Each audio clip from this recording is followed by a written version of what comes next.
You're not sad. You're fine, actually. But your eyes are stinging, your throat is tight, and before you can stop it, tears are running down your face.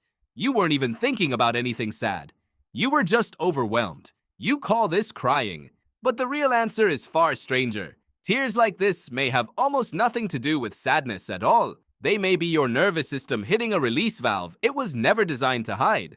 A biochemist named William Frey ran one of the first serious studies comparing different kinds of tears.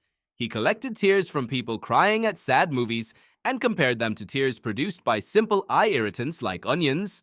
What he found surprised even him. Emotional tears contained a noticeably different chemical makeup, including higher levels of stress-related hormones and proteins than tears triggered by irritation alone. This suggested something remarkable. Crying wasn't just leaking eye fluid caused by strong feelings. It looked like an actual excretion process, your body possibly using tears to physically clear out a buildup of stress chemicals it could no longer hold on to. If that's true, it starts to explain something confusing about overwhelmed crying specifically. You're not sad, you're flooded.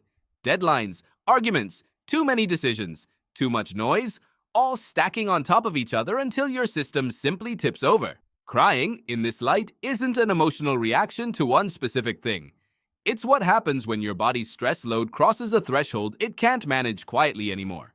A researcher named Ad Vingerhoets spent decades studying crying specifically and found something that lines up with this. In his surveys, people describe overwhelmed crying differently than sad crying. It often comes with a strange, almost immediate sense of relief afterward, even when nothing about the situation has actually changed. The deadline is still there. The argument is still unresolved. But something in the body has reset.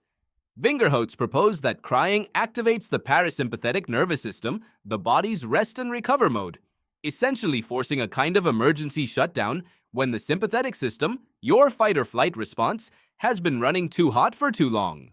Crying, under this model, isn't weakness breaking through. It's your body pulling an emergency brake. But there's another layer to this that goes back much further than deadlines and arguments.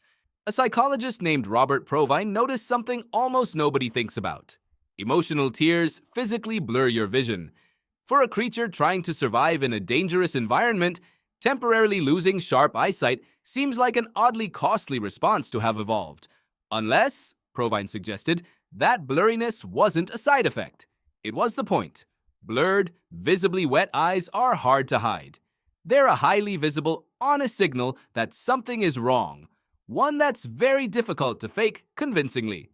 In a group living species, a signal like that could once have served an important social function, communicating, without a single word, "I am overwhelmed and I need support," pulling other people closer instead of pushing them into problem-solving mode.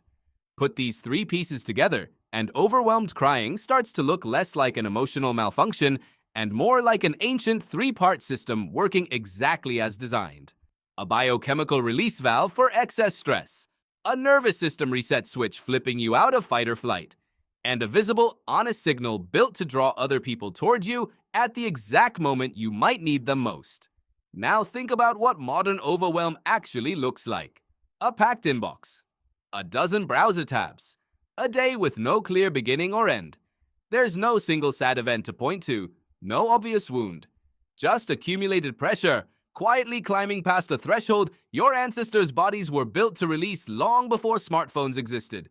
So the next time tears show up uninvited, not from grief, but from sheer overload, this isn't your body malfunctioning at an inconvenient moment.